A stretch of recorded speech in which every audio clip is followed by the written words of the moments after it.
Hello, my friends, and welcome to another devotional connection.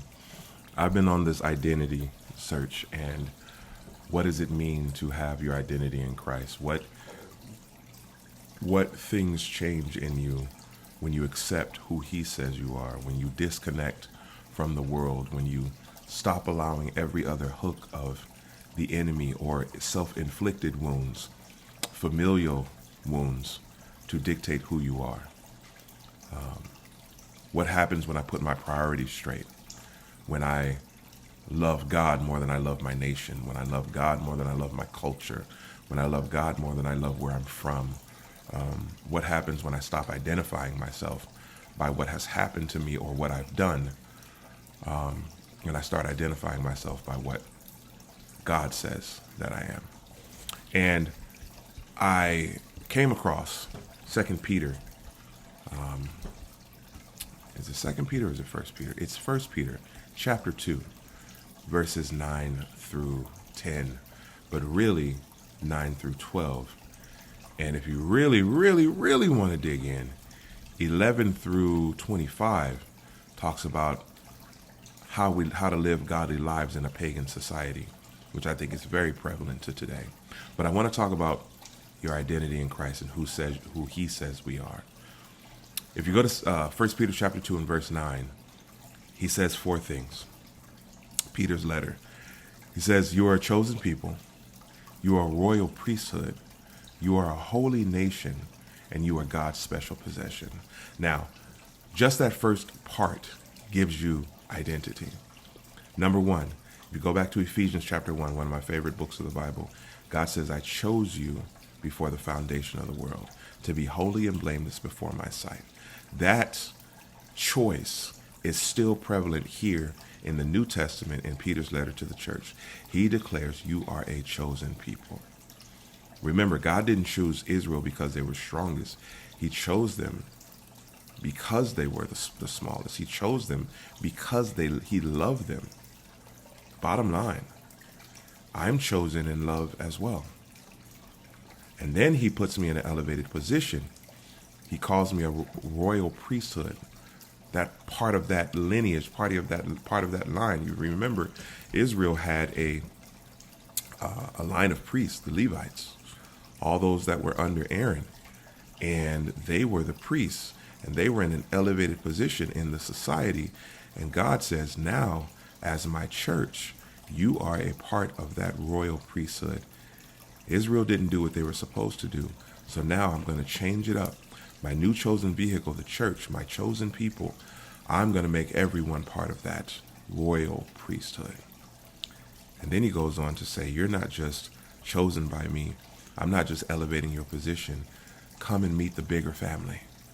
He says, you're a holy nation.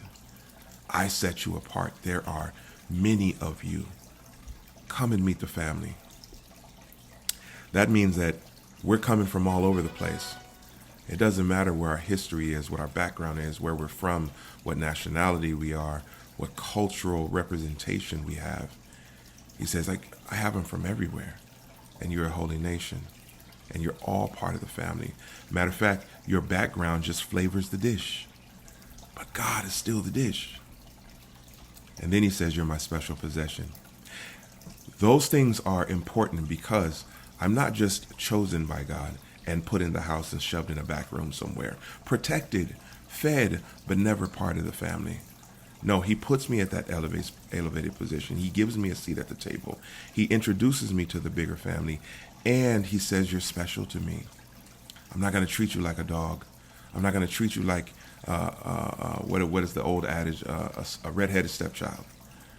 I'm going to treat you as if you were blood kin. You were my very own.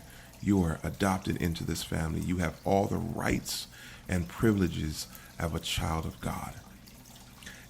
He's given us not just identity, but then He gives us purpose, because the next part of the verse says exactly what our purpose is, that you may declare the praises, or some Bible verses say the excellencies, of Him who called you out of darkness into His wonderful light.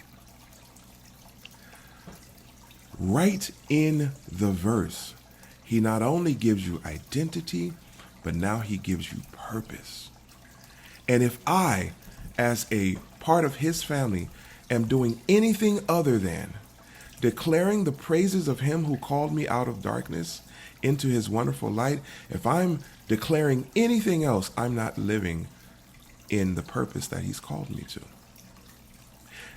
Let me make it clear. Let me make it plain. If I know more about rap beefs than I do about Jesus Christ, if I know more and speak more about historical facts than I do about Jesus Christ and what he is doing, what he has done, if I know more and speak more about politics than I do the praises of him who called me out of darkness and into this wonderful light, if I am talking more about what our government is doing, more than I'm talking about what Jesus is doing, I am not living up to the purpose that he has called me to, the purpose that he has set for me, the purpose that the identity that he has given me is designed for. Verse 10 says, once you were not a people, but now you are the people of God. Once you had not received mercy, but now you have received mercy. He not only gives us identity and purpose, but then he tells us the privilege of being a child of God. There is great privilege that comes with our purpose and that comes with our identity when we accept who he says we are. No one will ever again tell me that I'm a nothing or a nobody. No one will ever again make me feel less than. No one will ever again put me down. You can say whatever you want to say. You can try to do whatever you want to do. You can try to make me feel whatever you want to make me feel. I may be quiet and not say a word, but at the end of the day, I know who I am. I am chosen by God. I am part of the royal priesthood. Whether I'm a pastor or not, he's called me to that position. I am part of a holy nation. I am God's special possession, and no one can take that from me. Matter of fact, I believe God declares it himself, that no one can take us out of his hand. The only option that is there is if I walk away. But I can tell you a secret. I ain't going anywhere. He has pulled me into his family, and I like it here. He has held me with his hand, and it feels good in this place, even through very difficult times. We are a chosen people, a royal priesthood. We have to stop accepting anything less than who God says we are. And the moment you do that, you will be fought on all sides, because there's something about accepting your identity in Christ that the devil knows that once you do, he has no authority over you, and he's going to fight tooth and nail to get it back. But the crazy thing is, like any good home, when you fight against the child, you had better be prepared to take on the father. And he does not play about his kids. You have to know that. Talk to you again soon.